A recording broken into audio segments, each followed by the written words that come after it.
Glória a Deus, eu saúdo a igreja com a paz do Senhor Jesus. Amém? Amém, assim seja, a confirmação da bênção de Deus. Queridos, meu nome é Welton, alguns já me conhecem, oi. Vim aqui falar um pouquinho sobre família, continuar no nosso tema tão importante que Deus tem dado à direção da igreja. Algo tão maravilhoso, e nós sabemos que o ataque do inimigo às famílias, ele é real. Ele acontece de forma incessante, que nós precisamos estar alicerçados na palavra de Deus, para guardar os nossos lares, para protegermos as nossas famílias, estarmos fundamentados na palavra. Eu quero começar hoje com alguns dados estatísticos, para que nós possamos entender a situação das famílias. Eu vou falar do Brasil, mas nós sabemos que no mundo não é diferente. No Brasil, por exemplo, 1 em cada 3 casamentos acabam em divórcio. Isso é a fonte dessa informação é de um site chamado Consultor Jurídico, um site especializado em assuntos jurídicos de alta credibilidade. Um em cada 3 casamentos acaba em divórcio. Em 2021, segundo o IBGE, foram 80.536 separações, 4% a mais do que em 2020. Enquanto isso, no Brasil a população cresce 0,7%. Vejam a discrepância. Vejam como tem crescido a investida do inimigo, a investida do diabo em cima das famílias. Nós sabemos que a família é o alicerce da sociedade. Isso sempre foi dito e é verdade. Quando destrói as famílias, destrói tudo. Segundo a Agência Brasil, o período médio de casamento em 2019 foi de menos de 10 anos em 49,8% dos casamentos. No ano de 2009, 10 anos antes, era 30,4% esse índice. Portanto, quase que dobrou em 10 anos os casamentos que se dissolvem antes de 10 anos de casados. Por que que tudo isso acontece? Porque os valores cristãos estão sendo atacados, os valores morais, os costumes, tudo que alicerça a família tem sido atacado por todo tipo de mídia, de movimento. Ainda conforme o IBGE, os brasileiros têm casado menos. Segundo o IBGE, em 2019 foram registrados 1,2 milhão de casamentos, que é uma queda de uma queda de 2,7% em relação ao ano anterior. Estão casando menos. O brasileiro casa menos. Por que isso? Porque exatamente esses valores que sustentam um relacionamento, eles têm sido distorcidos, eles têm sido destruídos. Eles têm sido mudados de uma forma sutil, onde a cultura do Brasil está mudando. A relativização das coisas de Deus está acontecendo, principalmente na família. O mundo vai distorcendo, o mundo vai distorcendo os valores, o mundo vai implantando nova cultura, o mundo vai dizendo que tudo que acontece contrário à palavra de Deus é normal. O inimigo quer destruir as famílias, queridos, e aí é onde nós temos que entender que a nossa luta, ela é espiritual. E aí é onde nós temos que entender que nós precisamos de Jesus, nós precisamos estar baseados na fé, para podermos enfrentar essas batalhas.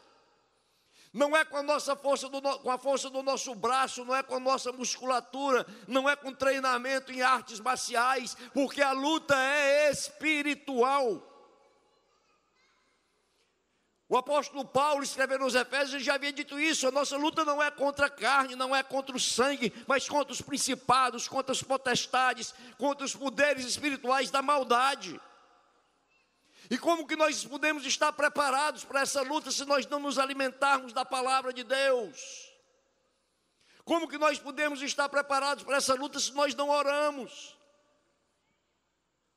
O alimento que tem servido muito por aí, sido servido, é alimento impuro, ruim. Há 2 semanas, eu não sei quantos viram essa notícia, a maior rede de fast food do mundo deu uma declaração, depois de muita pressão das autoridades internacionais, deu uma declaração de que o seu sanduíche de picanha não tinha picanha. Mas quando você olhava para o sanduíche, ele tinha aparência de picanha, sabor de picanha, mas aquele sabor vinha da essência que botavam no molho. Aí quando isso foi descoberto, o principal concorrente deles, também uma grande rede de fast food no mundo, confessou que o seu sanduíche de salmão não tem salmão.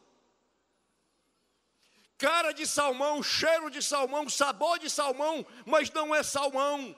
Cara de picanha, sabor de picanha, cheiro de picanha, mas não é picanha, é falso. Mas tem a aparência do legítimo. Nós nos preocupamos com a nossa saúde, isso hoje em dia mais do que nunca. Nós não comemos isso, nós só comemos aquilo porque queremos um corpo saudável, mas e o espírito? E qual a preocupação com o alimento puro, o alimento espiritual que seja puro? Porque o alimento falso, ele parece com o verdadeiro também espiritualmente. Daí, queridos, a necessidade de nós estarmos alicerçados na palavra, aprendendo da palavra, para quando for ministrado algo que está contrário à palavra, nós possamos identificar, porque a nossa base de fé é essa. E é o que existe em todo canto, é exatamente essa palavra distorcida, de forma sutil. E nós precisamos conhecer a verdadeira. Sabe por quê?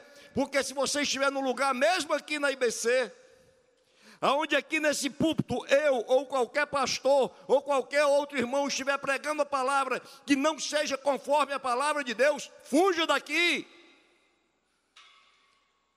Glória a Deus, porque aqui ela é pregada da forma legítima, real. Porque o nosso objetivo é agradar a Deus, é cumprir o chamado que Deus deu para esta igreja, para esta comunidade. Amém? Você está comigo? Deus, Ele criou a família. A instituição da família é plano de Deus. Foi pensado por Deus, foi instituído por Deus, não foi por qualquer pessoa. E Ele criou a família com alguns parâmetros. Quando nós olhamos já em Gênesis 2:24, Ele cria ali a família. Está escrito, por essa razão, o homem deixará pai e mãe e se unirá à sua mulher e eles se tornarão uma só carne. Aqui Deus teve um objetivo. Aqui Deus teve um objetivo que foi criar a família. Todo o plano de Deus está na família, faz parte de forma fundamental.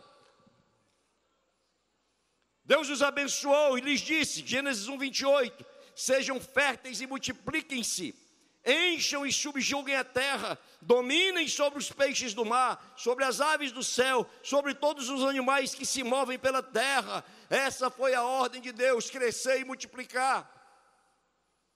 Hoje ninguém quer ter mais filhos. Eu tenho 4, vou falar um pouquinho mais sobre isso. Na minha época era difícil, sim, era difícil. Mas hoje, mais difícil ainda, claro, com todos os ataques que existem aí, e as pessoas quando evitam filhos, muitas vezes, a maioria das vezes, não é por medo da dificuldade financeira, mas por medo da dificuldade moral, é por medo de criá-los, é por medo do que é que eles vão ficar expostos aqui nesse mundo. Por isso que Deus estabeleceu padrões. Deus estabeleceu padrões para o casamento. Gênesis 2:24, ele está dizendo, deixará o homem e a mulher, e se unirão, e se casarão. Efésios capítulo 5, versículo 25, um padrão de Deus, a liderança do homem. Maridos, ame cada um a sua mulher, assim como Cristo amou a igreja e entregou-se por ela. Em Efésios capítulo 5, versículo 24, a submissão da mulher, assim como a igreja está sujeita a Cristo, também as mulheres estejam em tudo sujeitas a seus maridos. Padrão de Deus, mas aqui vamos abrir um parêntese para explicar. Submissão bíblica. A submissão bíblica, queridos, é diferente do que muitos querem pregar como uma realidade. Existem movimentos que quando veem esse versículo se tremem, porque entendem que essa submissão é uma submissão escravocrata, mas não é isso. Quando Paulo compara aqui que as mulheres sejam submissas aos seus maridos, como a igreja é a Cristo, eu pergunto a você, você é submisso a Cristo? Sim ou não? Levanta quem é submisso a Cristo aqui. Você é submisso a Cristo por imposição ou por amor?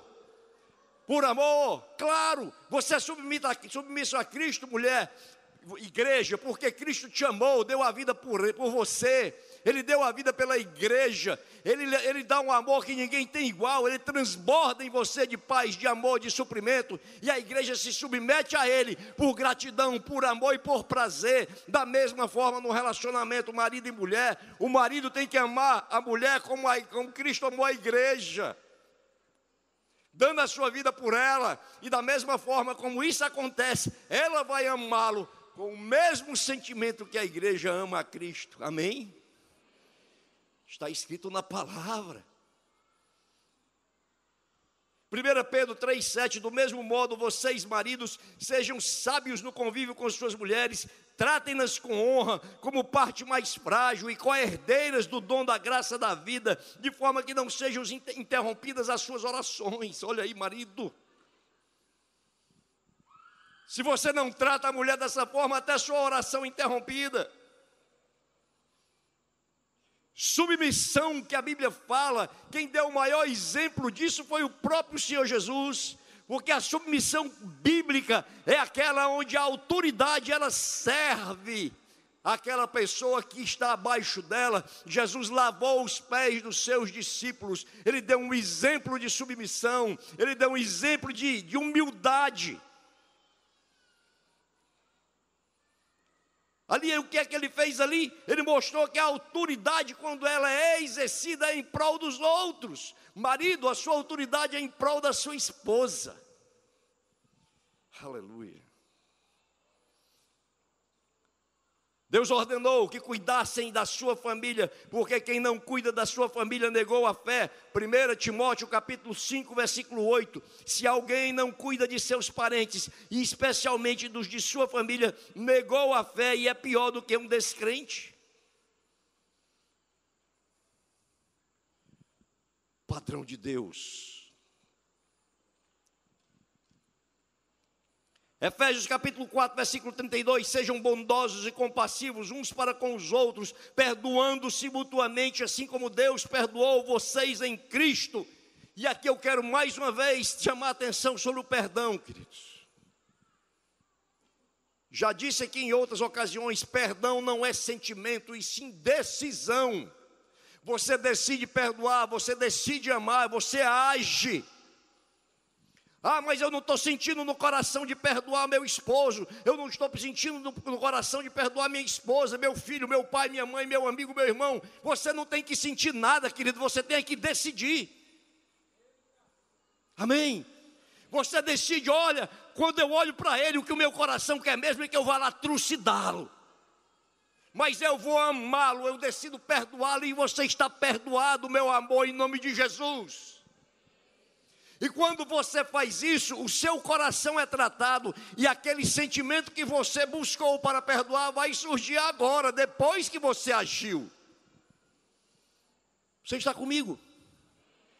É dessa forma. Não adianta querer inverter, porque não funciona. Decisão. Em Efésios capítulo 4, versículo 30 a 31, Paulo nos faz da raiz de amargura que entristece o Espírito Santo.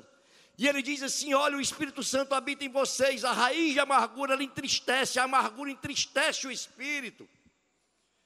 Quando nós estamos cheios de uma amargura, ele fica triste. Não entristeçam o Espírito Santo de Deus, com o qual vocês foram selados para o dia da redenção. Aleluia, pode continuar. Livrem-se de toda amargura, indignação e ira, gritaria e calúnia, bem como de toda maldade. Não entristeça o Espírito de Deus. A amargura entristece o Espírito de Deus. Não quer dizer com isso que quando você vai entristecer o Espírito de Deus, você vai perder a sua salvação. Não, você é selado. Eu sou selado pelo Espírito, mas nós vamos perder a plenitude da alegria do Espírito, da própria salvação. não entristeceis o Espírito. Quem é pai e quem é mãe, tem uma comparação aqui para nós entendermos isso. Quem é pai e quem é mãe, quando vê os filhos brigando entre si, se entristece. Se entristece, os filhos estão brigando, você se entristece. Se você e eu, cheio de falhas, de pecados, de defeitos, nos entristecemos, imagine o Espírito de Deus. Raiz de amargura. Em Hebreus está escrito: tomem cuidado para que nenhuma raiz de amargura brotando em seu coração cresça, contamine a você e a muitos e te afastem da graça de Deus. Olha aqui, advertência. Que advertência que o escritor sagrado deixou registrado.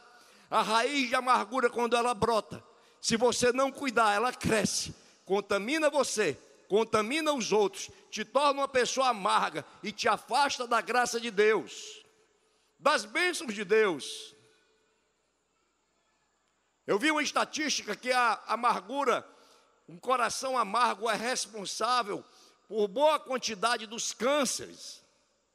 Somatiza, é uma doença psicossomática, que muitas vezes alcança o corpo. Amargura.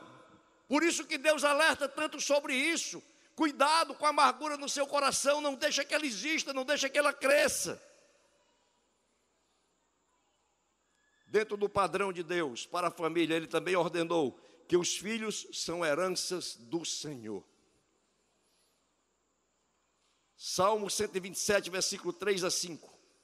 Os filhos são herança do Senhor, uma recompensa que Ele dá. Como flechas das mãos do guerreiro são os filhos nascidos da juventude. Como é feliz o homem cuja aljava está cheio deles. Não será humilhado quando enfrentar os seus inimigos no tribunal ou nos tribunais. Quem já assistiu um filme épico, já viu um arqueiro. O arqueiro, ele leva aqui nas costas a aljava, uma bolsa de couro, onde ele coloca as flechas. E quando ele puxa aquela flecha, ele pega o seu arco e ele lança aquela flecha o mais distante possível para atingir um alvo. Deus está comparando aqui os filhos às flechas e os pais ao arqueiro. Quando o arqueiro vai preparar a sua flecha, antes de ele usá-la, ele prepara com zelo, com esmero. Ele deixa ali a flecha bem retinha, sem ondulação, para que ela possa ir o mais longe possível e alcançar o alvo. Ele faz a ponta da flecha com todo cuidado, e quando essa flecha está toda preparada, ele coloca no seu arco e ali sim ele atira, ele lança longe. Queridos, nós somos os arqueiros, os nossos filhos são as flechas. Nós precisamos prepará-los com cuidado, com zelo, para quando estiverem prontos, nós os lançarmos para este mundão, de uma maneira onde eles possam enfrentar, fundamentados na palavra, alicerçados na fé, com princípios morais, com dignidade, com caráter, e muito mais longe do que nós já fomos um dia. Aleluia, glória a Deus, glória a Deus.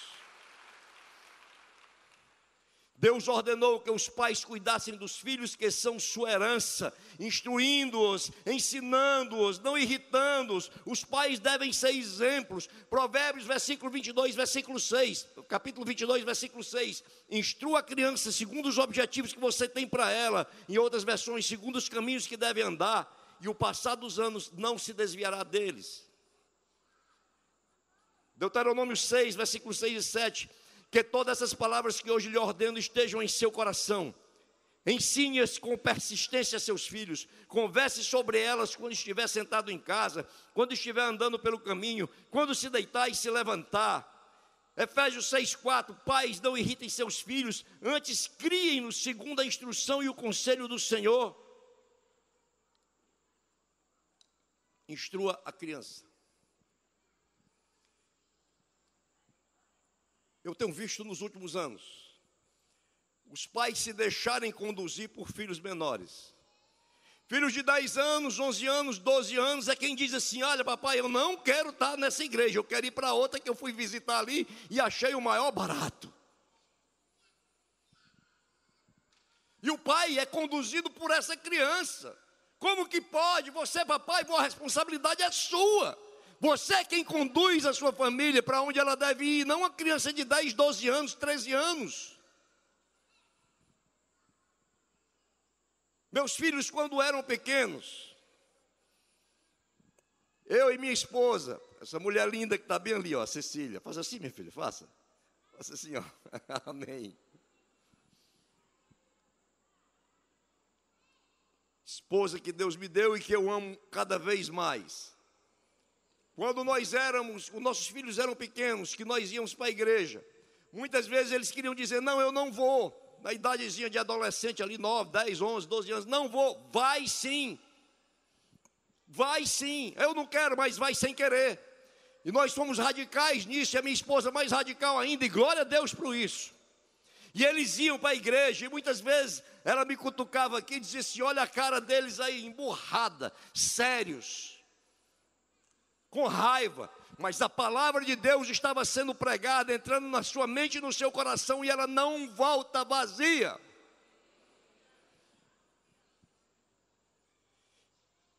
Na medida em que foram crescendo, eles foram amando essa palavra, foram amando o próprio Senhor Jesus Cristo. Eles foram lá se engajando na obra de Deus. A palavra de Deus não volta vazia. Pai, a responsabilidade é sua. Mãe, a responsabilidade é sua. Não queira transferir para o pastor, não queira transferir para o líder de ministério. Não queira, porque é você que vai dar conta. Herança do Senhor que Ele colocou nas suas mãos. Seja exemplo, exerça autoridade conforme a Bíblia. Conduza nos caminhos em que Ele deve andar, que eles devem andar. Porque não vão se desviar, e se um dia se desviarem, eles voltam. Porque a palavra está plantada. Lembra do filho pródigo? Voltou. Quem tem o Espírito Santo de Deus habitando em você, não peca em paz. Até peca, mas não em paz. Até luta contra áreas da sua vida, nós lutamos, cada um de nós tem uma área mais difícil. Mas quando nós não conseguimos vencer, nós não estamos felizes, nós não nos conformamos com isso, nós não ficamos em paz, porque o Espírito de Deus que habita em nós é santo. E o que mais nós queremos na vida é agradar a Deus. Eu, pelo menos, o que eu mais quero é agradar a Deus. Mas quem sou eu, um pecador, falho, para agradar um Deus poderoso, santo, verdadeiro, maravilhoso, lindo, se Ele mesmo não me ajudar nisso? E como que Ele me ajuda nisso? Na leitura da palavra, na oração, enchendo o meu coração, transformando o meu coração. Padrão bíblico para a família. Também tem orientações aos filhos. Aqui tem muitos filhos, tem jovens aqui.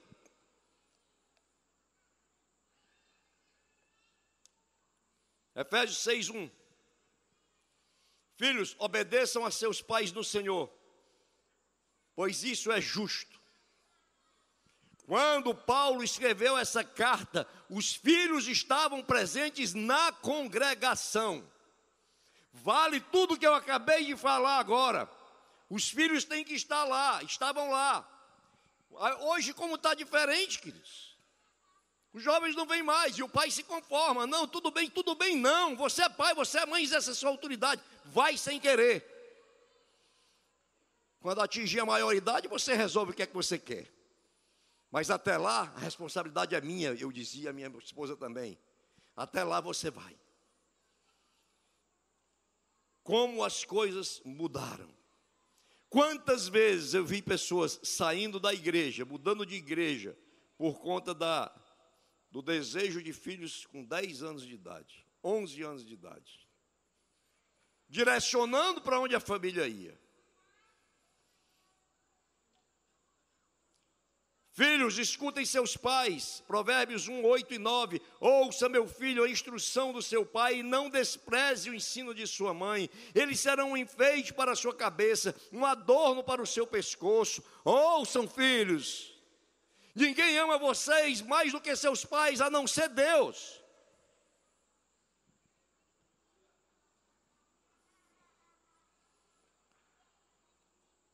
Honre teu pai e tua mãe. Êxodos capítulo 20, versículo 12. Um mandamento com promessa, nós vamos ver aqui na frente. E aí, queridos, quando nós temos essa conduta com o padrão de Deus na nossa família, nós somos recompensados. Amém. Salmo 128, versículos 1 a 3. Como é feliz quem teme ao Senhor, quem anda em seus caminhos. Você comerá do fruto do seu trabalho e será feliz e próspero. Sua mulher será como videira frutífera em sua casa. Seus filhos serão como brotos de oliveira ao redor da sua mesa. Olha que coisa linda. Que recompensa maravilhosa. Os filhos dos filhos, Provérbios 17, 6. Os filhos dos filhos são uma coroa para os idosos, e os pais são o orgulho dos seus filhos. Deuteronômio 28, 4. Os filhos do seu ventre serão abençoados, como também as colheitas da sua terra, e os bezerros, e os cordeiros do seu rebanho. Recompensa. Bênção de Deus. Nós fomos recompensados. Eu e minha esposa, por levarmos o nosso filho à igreja, quando eles eram crianças, quando eles eram adolescentes.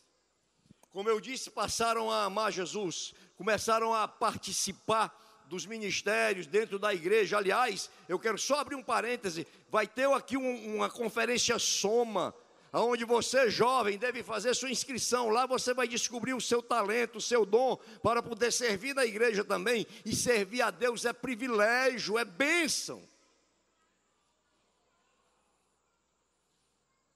4 filhos nós temos. 3 homens e uma mulher.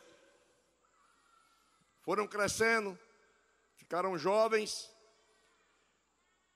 O primeiro e o terceiro, servindo na igreja no grupo de louvor, eram bateristas. O segundo, servindo na igreja no ministério infantil, nos jovens. A minha filha servindo na igreja no ministério infantil, todos com muita dedicação. E aí, queridos, eles casam. O mais velho, o Elton Júnior, casa com a minha nora Mirela, também criada e educada nos princípios de Deus. E ali ela entra também no ministério, o mais velho no louvor, a minha nora Mirela no louvor. E nos deram 2 netos lindos, Zion e Zoe. O segundo, Wesley, casa com a Grazi também cantava no louvor, dedicada também na obra, e nos dão duas netas lindas, Isabela e Cecília, em homenagem à minha esposa. O terceiro, o Wendel, casa com a minha nora Jéssica, e aí ela também se engaja nos trabalhos da igreja, no ministério de teatro, ajudando na secretaria da igreja, dedicada à obra, e nos dá um neto lindo, Elton Neto. A minha filha servia no ministério infantil, casa com o Ariel, meu genro, que passa também a servir no ministério infantil, e há 30 dias nos deram mais um netinho, o 6º, o Lucas. Aleluia.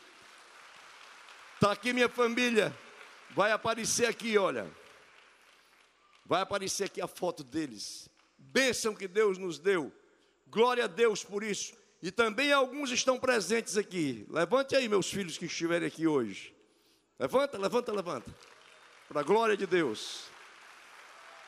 Filho, noras, que tem 2 filhos, 2 noras e vários netos.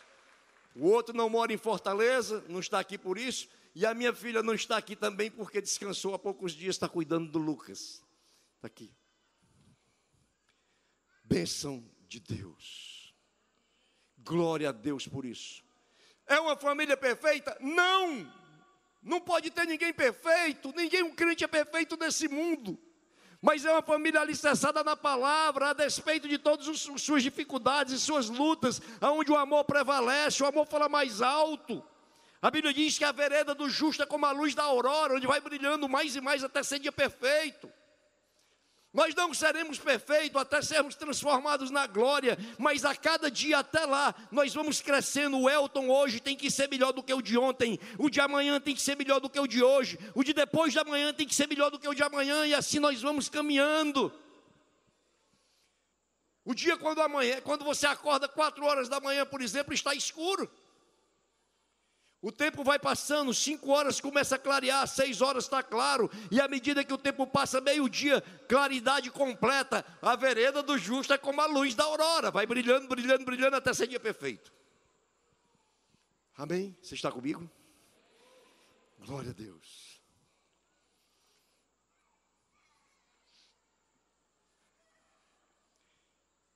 Não adianta discurso sem exemplo.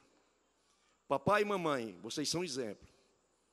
Não pense vocês que faça meu filho, não faz vocês, isso funciona porque não funciona. Querem filhos comprometidos com o Senhor? Se comprometam com o Senhor. Querem filhos que busquem a Deus? Busquem a Deus.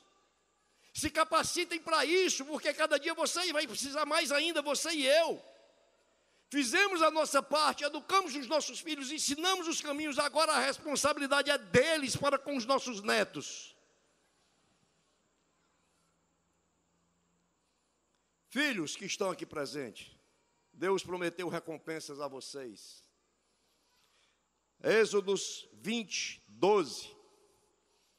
Honra teu pai e tua mãe, a fim de que tenhas vida longa na terra que o Senhor teu Deus te dá. Quer vida longa? Honra teu pai e tua mãe. Ah, mas você não sabe o que é que meu pai fez comigo, o que é que minha mãe fez comigo. Não interessa, honre, perdoa, decida perdoá-lo e amá-lo. Efésios capítulo 6, versículos 1 a 3. Filhos, obedeçam a seus pais do Senhor, pois isso é justo. Honra teu pai e tua mãe, este é o primeiro mandamento com promessa, para que tudo te corra bem e tenhas longa vida sobre a terra. Quando você honra o papai e a mamãe, você vai ter vida longa e tudo te corre bem nesta terra. Colossenses 3:20, filhos, obedeçam a seus pais em tudo, pois isso agrada ao Senhor. Ouçam, meus filhos, a instrução de um pai, estejam atentos e obterão discernimento. Jovem, preste atenção, é Deus falando com você, Jesus trazendo a instrução para você.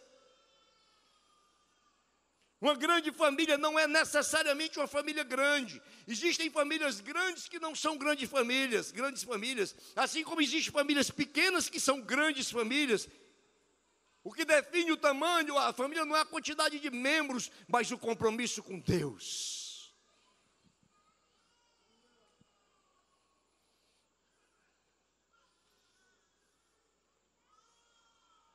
Louvo a Deus por tudo que Ele tem feito por nós.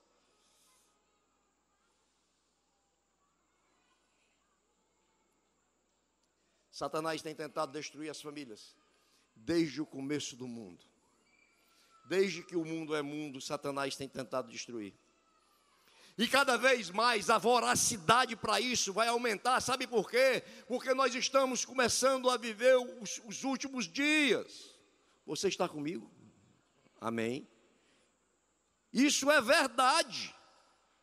Nós começamos a viver os últimos dias, a volta de Jesus se aproxima. Muita coisa vai acontecer ainda, mas já começou. E aí, o inimigo sabe que a hora dele está chegando, e a investida dele vai ser cada vez maior, e você já pode observar isso. Abra a mídia, qualquer que seja ela, veja que valores seus filhos estão recebendo do mundo. Não tem nada de cristianismo naquilo que o mundo tem pregado. Pelo contrário, ele tem se levantado contra os valores cristãos de uma maneira que jamais aconteceu igual. Desde o começo do mundo, ele tem investido nisso. Quando Deus criou o homem, Adão e Eva, Satanás investiu contra esse casal. Quando enganou Eva, que enganou Adão, e o resultado foi trágico. Já imediatamente o resultado dali já foi trágico. Sabe o que aconteceu? O conflito entre aquele casal, um culpava o outro. Não, foi a mulher que tu me deste.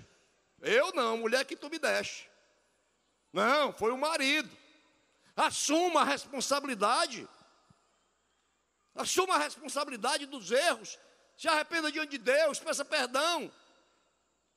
1 João 9, Deus é fiel quando nos arrependemos dos nossos pecados e os confessamos. Deus é fiel e justo para nos perdoar os pecados e purificar de toda injustiça. Consequência daquele mesmo pecado, aconteceu o primeiro fratricídio, irmão matando irmão. Caim matou Abel. Investida do diabo na primeira família. Poligamia. Gênesis capítulo 4, você vai ver lá no versículo 19, quando Lemeque, descendente de Caim, casou-se com 2 mulheres, e por aí vai. Ora, se esse inimigo começou a atacar as famílias lá na criação, você acha que ele vai parar?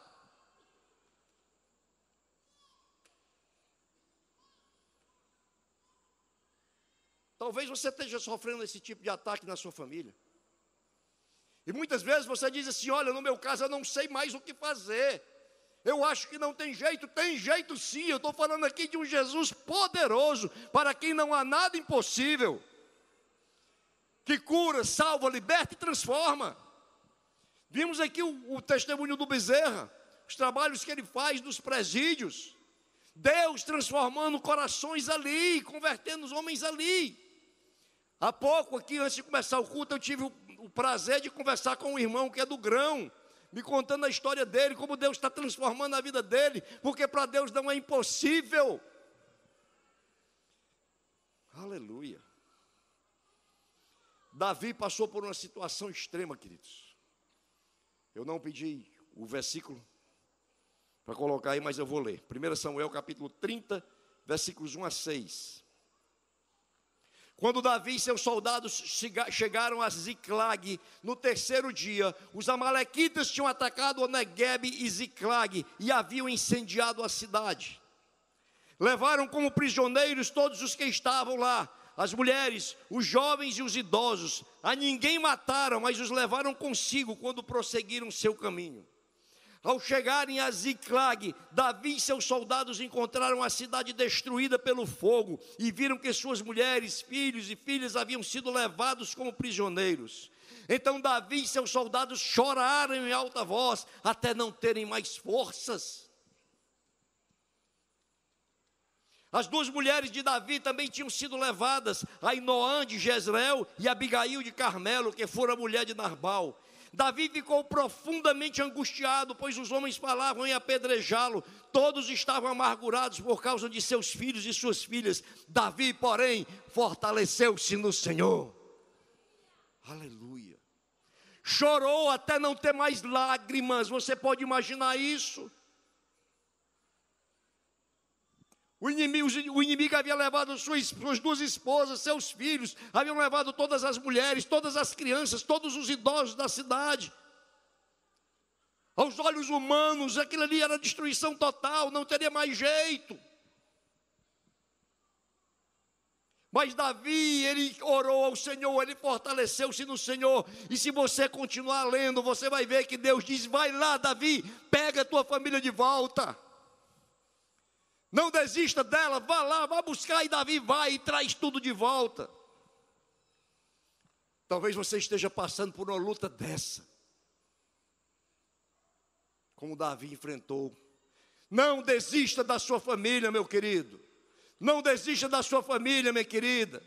Não desista do seu marido, não desista do seu esposo, não desista dos seus filhos. Não interessa o quadro que você está vendo aí na sua frente. Entenda, existe um Deus poderoso, que transforma, que restaura, que traz de volta, que salva e que quer fazer isso. Ah, mas eu estou cansado, a luta é muito grande, a vida é difícil mesmo, a vida não é fácil não. Em área nenhuma da vida é fácil, queridos. A vida é uma batalha mesmo. Mas se com Jesus é difícil, sem Ele é impossível. Ele honra a fé. Ele honra a fé. Não desista da sua família. Quero convidar o grupo de louvor para cá, os irmãos. Davi não desistiu. Buscou o Senhor em oração. E Deus diz: vai lá, vá buscar, que eu sou contigo. as investidas serão maiores. Você está disposto a lutar por ela? Amém? Você está disposto a lutar pela sua casa, queridos? Porque se você não tiver, ninguém luta por você, não. Você está comigo, sim ou não? É você, mas você não luta sozinho. Você vai com Jesus que te garante a vitória. Davi venceu, você vence também. Coloca diante de Deus, se fortalece no Senhor. Coloque o oxigênio da espiritualidade, da fé primeiro em você, para que você possa oxigenar aqueles que você ama. Se debruce sobre a palavra, escute a voz de Deus, ore, coloque diante de Deus, se quebrando diante de Deus. E você que ainda nunca entregou a vida a Jesus, faça isso agora, não perca mais tempo. As promessas são para os filhos de Deus, queridos. Não perca tempo. Você precisa convidar Jesus para entrar no seu coração. Abra o coração para Ele, se entregue a Ele, reconheça que você precisa dEle. Veja quantas vezes você já bateu a cabeça, porque quer lutar com suas próprias forças. Quando você tem um Deus poderoso que está aí para fazer aquilo que é o certo, para te ajudar nas suas lutas. Ah, mas essa história de chegar ali e entregar a vida a Jesus, isso é negócio de crente, de igreja. Não, isso é Bíblia. Romanos capítulo 10, versículos 8, 9 e 10. Mas o que diz? A palavra está junto de ti, na tua boca e no teu coração. Esta é a palavra da fé que pregamos. Se com tua boca confessares o Senhor Jesus e no teu coração creres que Ele ressuscitou dos mortos, serás salvo. Aleluia. Não perca mais tempo. Se você não fez isso ainda, eu te convido para fazer isso hoje. Pode começar a louvar, meus queridos. Amém. Glória a Deus. Glória a Deus, meu querido. Tem mais gente aqui que Jesus está falando essa noite. Tome uma decisão, tome uma posição, levante sua mão e diz: ei, eu quero Jesus. Amém. Amém. Tem mais gente aqui. Escuta a voz de Deus, queridos. Não é na força do nosso braço, é na força, na unção e na direção do Espírito de Deus. E aí, queridos, não existe inimigo que vença, porque Deus é conosco. O tempo urge, não há mais tempo para muita coisa não. A sua decisão é agora. Eu sempre cito um versículo que está na Bíblia: eis que eu te apresento dois caminhos, o da vida e o da morte. Escolhe, pois, o da vida para que vivas. Aleluia. Você está comigo? Jesus fala com você. O Espírito de Deus é quem convence do pecado, da justiça e do juízo. Ele fala ao teu coração hoje, mas Ele não vai pegar pela sua mão e te trazer aqui a força. A decisão está dentro do teu livre-arbítrio. E o convite é para você hoje, para que você possa entender que a tua família tem jeito. E você pode com Jesus vencer, resgatar, como aconteceu com Davi lá em Ziclag. Tem mais alguém aqui que queira fazer isso? Queira entregar a vida a Jesus? A hora é essa. Tenha coragem, porque se você não tiver coragem de entregar a vida a Jesus, que coragem você vai ter para batalhar por ela? Amém. Amém, vem aqui à frente, tem espaço, muito espaço, aliás. Se você não tem coragem de levantar a mão e dizer: Jesus, eu preciso de ti, e vir aqui à frente, que coragem você vai ter de batalhar contra o inimigo, queridos? Eu não estou com conversa politicamente correta não, porque para Deus não tem politicamente correto não, tem o que é correto. Aleluia. Tem mais gente, venha enquanto nós louvamos. Tem mais gente que ouvindo a voz de Deus aqui, a hora é essa. Venha para cá enquanto nós louvamos a Deus. Nós vamos orar, eu não vou mais insistir. Quem convence do pecado e da justiça é o Espírito de Deus. Aleluia. Aleluia, creio que Deus falou, vamos orar. Pai, em nome de Jesus, obrigado pela Tua palavra ministrada aos nossos corações nessa noite, Senhor. Louvamos o Teu santo nome, Jesus. Tu és o nosso Senhor, o nosso Salvador, o nosso Redentor. Nós reconhecemos que precisamos de Ti, Senhor. Traz, meu Deus, a fé, a força, a disposição necessária para lutarmos pelas nossas famílias, pelo nosso cônjuge, pelos nossos filhos, pelos nossos irmãos. Traz, meu Deus, a disposição, a coragem, a fé, a força, porque o que depender de nós, nós faremos, mas nós somos dependentes da Tua força. Em nome de Jesus, Senhor, eu te apresento esses que vieram aqui à frente, dando um passo de fé, Senhor, reconhecendo humildemente que necessitam de Ti, Senhor. O Senhor conhece cada história, cada vida aqui, as lutas que eles já tiveram, as lágrimas derramadas. Deus, eu não conheço, mas o Senhor conhece. Vem agora, Senhor, com o Teu Espírito, com a unção do Teu Espírito, visita cada um deles, enche com a Tua paz, enche com o Teu poder, com o Teu amor e com a fé, Senhor, de que uma nova história se escreve a partir de hoje, para a glória do Teu santo nome. Em nome de Jesus, Senhor, abençoa todos que aqui estão. Derrama, Senhor, sobre todos nós da graça, da unção e do poder do Teu Espírito, em nome de Jesus. Amém. Aleluia. Queridos, aleluia. Só mais baixo um pouquinho só enquanto eu falo. Queridos, eu falei de uma família que Deus me deu, e Deus me deu uma outra família aqui na IBC. Chegamos aqui, eu e minha esposa, num momento muito difícil da nossa vida espiritual, não, eu diria ministerial. Sempre, desde quando nos convertemos, servimos a Deus. Passamos por lutas muito grandes. Aos 10 anos de casados, mais ou menos ali nesse período que a gente leu a estatística, estávamos nos separando. Eu tinha um flash para me mudar, uma minuta de uma separação judicial pronta. Até que um casal de Deus nos visitou, nos apresentou Jesus. Esse casal hoje está na glória. E ali nós conhecemos a Jesus, e Ele restaurou todas as coisas, Ele fez nova todas as coisas, e Ele nos deu essa família linda que vocês viram, que nós mostramos há pouco. Aleluia. Mas as dificuldades da vida, as coisas que acontecem, que muitas vezes nós não entendemos, e nem precisamos entender, nós precisamos é crer. Em determinado momento nós estávamos muito angustiados com relação aos nossos ministérios. Deus nos direciona a IBC na pessoa do pastor Armando Bispo e da Elô. Ali, queridos, nós fomos acolhidos com tanto amor. Ali nós fomos ajudados, orientados, pastoreados. Todos nós precisamos ser pastoreados. Os pastores precisam ser pastoreados uns pelos outros.